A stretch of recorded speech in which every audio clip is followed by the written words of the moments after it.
Sero survey coming out of Mumbai. To start with, what exactly is a Sero survey? It gives you a sense of how many people in the city or the area that you're looking at actually have antibodies developed. This could be with the vaccine. It could actually be that you've contracted the virus and thus your body has naturally produced these antibodies as well. So in this latest study done in Mumbai, it reveals that 50% of the pediatric population in Mumbai has antibodies for COVID. The Sero survey was conducted, and this is crucial, the time really over there, between April and June this year in Mumbai. So just post the second wave and the peak over there. The sample collected were of about 2,176 people, and they were from various path labs from across the city, and that gave them the update that seropositivity was the highest between the age group of 10 to 14, which is about 53.43%. Then in the age group of 1 to 4, it was about 51.04%. 1 to 4, mind you, 51% of them had antibodies. And seropositivity between the age group of 15 to 18, there also the seropositivity was about 51.39%. This is a notable increase in the seropositivity that we've seen, especially in the pediatric population in Mumbai. What more does it really tell us about how the second wave has been, and what should our strategy then be for the time ahead? Let's take that forward with our guests. We've got Dr. Rajesh Parikh join us on the program. Also, Dr. Grant is going to be with us in a short while from now. Dr. Parikh, first to you, your first thoughts. Pediatric Sero survey, that's the first of a kind done in the country, and that telling us that in a city like Mumbai, more than 50% of the kids already have antibodies. Right. So my first thoughts are all positive. I am not unduly perturbed. First of all, I want to congratulate the people who did the survey. It was a great idea to look at children. So what does the Sero survey tell us? As you indicated in your opening remarks, Sonal, it quite clearly tells us that a certain now there's nothing astonishing about it. This has happened in the past. 100 years ago, when the influenza pandemic hit the world, children did get affected during the second wave. It also happened during the time of the plague. But coming to the current pandemic, when we wrote our book on the coronavirus in January of 2020, long before the pandemic had become the terror it is today, we had anticipated that children would, we'd anticipate, first of all, there would be a second wave, that it would be triggered by mutant variants, and that it's possible that the demographic profile of the targeted population would change. But interestingly, we had also written in the book that children love to play with each other. In a depart from the science of it, we said children love to rub noses, they love to hug. It's difficult to sort of set in COVID-appropriate behavior with kids. Absolutely. I mean, they love to tumble around and all of that. And as you pointed out, it's interesting. It's that age group which loves to play with each other and which are most difficult for parents to control, that we see high antibody rates. But what does it mean at the end of the day? Look at the brighter side. I look upon it as these children have been vaccinated. They have encountered the virus. They have dealt with it effectively, and their bodies have developed antibodies to it.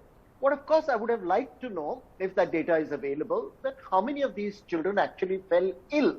Right. Are these children who are asymptomatic? Are these and how many actually got sick? Absolutely, and I doubt they would have done it because, you know, this is from hindsight.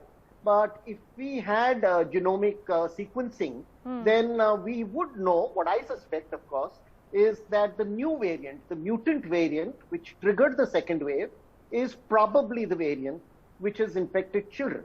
Now, one indication of that was that because it was done between April to June, so our understanding is that it could be the Delta variant. What more than that? Just more than that. Also, we saw that clinically around that time, more children were showing up in hospitals with infections. So if you put 2 and 2 together, then I think we have circumstantial evidence that the mutant variant is responsible for this. Of course, the conclusive evidence would have been genomic sequencing were it done, or if the blood samples are still preserved, I'm not sure. Right. But, okay, let's take it one step at a time. I just want to talk about the study first, then we'll talk about the implications a little later.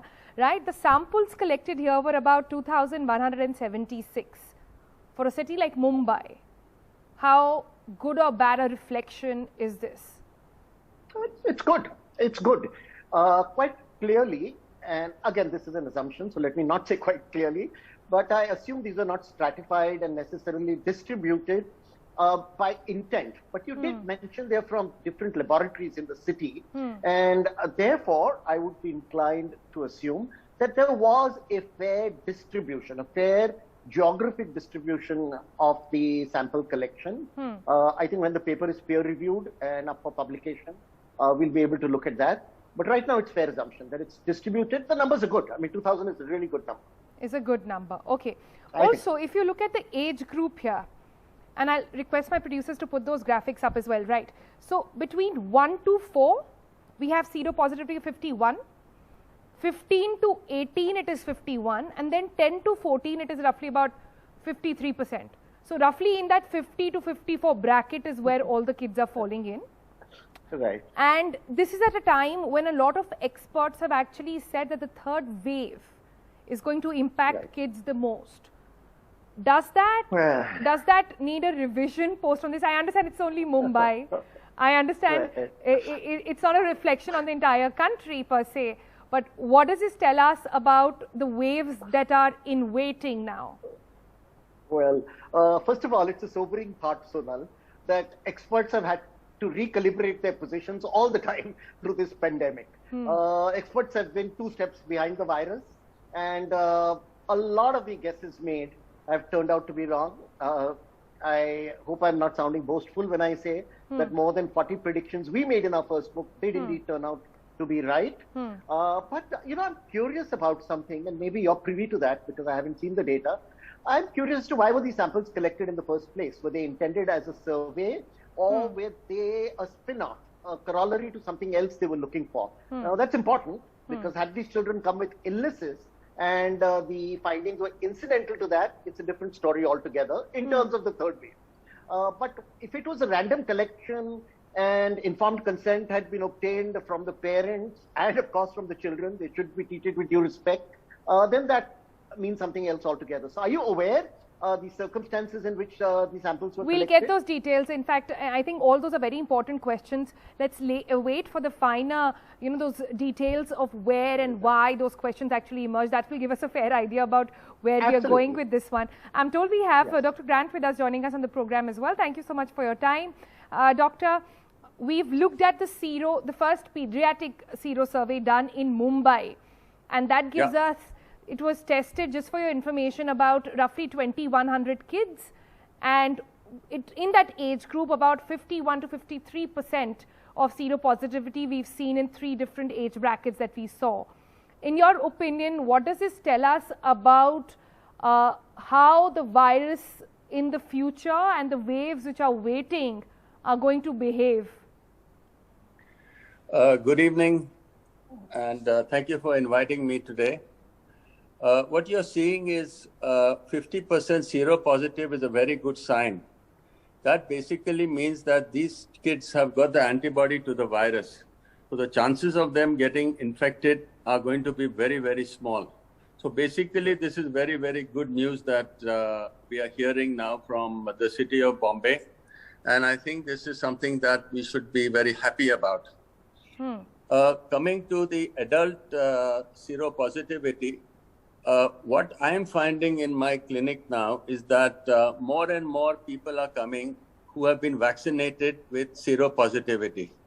And the levels can be quite high. Some of them, the levels are in the range of 12,000 to 15,000. My CO level is about 15,000, which is very, very good. My wife's is about 6,000 antibody levels. So this is something really good. And these people will never or will hardly ever get the disease. So this is something that is very, very important that we are seeing so more clearly? and more These in are, our these population. are IgG antibodies, I'm assuming, that you've tested correct. and you've got it. And this is after both the jabs, right? Yes. This is after both the jabs. Or it may be that somebody has got the infection and may or may not have got the jabs. So if they have got the jabs plus the infection, the antibody levels will be extremely high in the thousands. But if they have got both the jabs, then the antibody level will be somewhere in the range of 100 to 200 to 500. Right. That's what I'm finding. Some people more also. Okay. And Dr. I'm finding that the Covishield I don't want to get into antibodies, well. but that's because that's like a whole new subject altogether. Yeah. It's really complex and there's so much that we need to dive into. But coming back to the topic that we're discussing, the pediatric seropositivity rate that we've got, could you explain to our viewers, a lot of anxious parents who are watching right now, that what does this mean for new variants coming in? A seropositivity essentially means antibodies, right? So with Delta Plus now on the rise, can these kids get infected? Very, very unlikely. If a kid has got seropositivity, the chances of them getting infected are extremely small and rare. Okay. And I think they are getting this antibody because they have not been vaccinated. As you know, we are not vaccinated any kids below the age of 18 so far in India. The studies are still being done. So I'm finding that this is coming from a herd immunity. That means the immunity is coming from the society itself. That means the parents have got the disease and a small amount of viremia has gone into the child. The child has developed antibodies to this viremia. And that is what is now protecting the child from getting infected further. Some of them may have got a subclinical infection. That means they don't have any symptoms, but they may have got the disease very mildly. And it's because the child's immunity is so high, they don't seem to get the disease at all, or very rarely do they get the disease. So this is something that we need to look at very, very look into. Okay, I think so Dr. these Parikh, children are protected, so I can assure the parents that they will not get the disease. Okay, Dr. Parikh quickly wants to come in and then I have to wrap. Please go ahead. Okay, so very quickly, just two things. One, Sonal, the immunology response, as you implied, is a little more nuanced than that. Right. We need to know what type of antibodies these are. Are these spike protein antibodies? Because children could get antibodies to a variety of viruses, including the common cold. So first of all, we need to understand the specific type of antibodies. Second, this antibody immunological response is notoriously inaccurate. And I think you implied that too in your question. So yes, as a general index, fair enough. But finally, you asked, what do we tell the parents who are anxiously watching your program? I tell them three things. One is, relax. As Dr. Grant pointed out, it is a good sign, of course. But on the other hand, keep in mind that 50% do not have them. So do not relax completely. And the philosophical answer, I think, lies somewhere between Khalil Gibran and Bob Dylan. You know, Gibran said, your children are not your children. Let them be free. Let them do what they want. And of course, Bob Dylan had a more sobering thing. And he effectively, in the times they are changing, said that they're beyond your control. These kids are beyond our control. They're doing well so far. Let's keep our fingers crossed. But at the same time, it doesn't hurt to nag them a bit and tell them, particularly the 50% who are not positive. And I mean, we're talking about 1,000 kids right now. I'm talking in general. I think fair to say that, yes, kids unpredictable, so is the virus, equally unpredictable. So we can't drop our guard just yet. The good news is that vaccine for kids seems to be just around the corner. So we've got to prep ourselves for that. So these are encouraging reports, but need to be seen with a lot of caution. Thank you both for joining us with your perspective. Thank you. Welcome. Thank you. Thank you.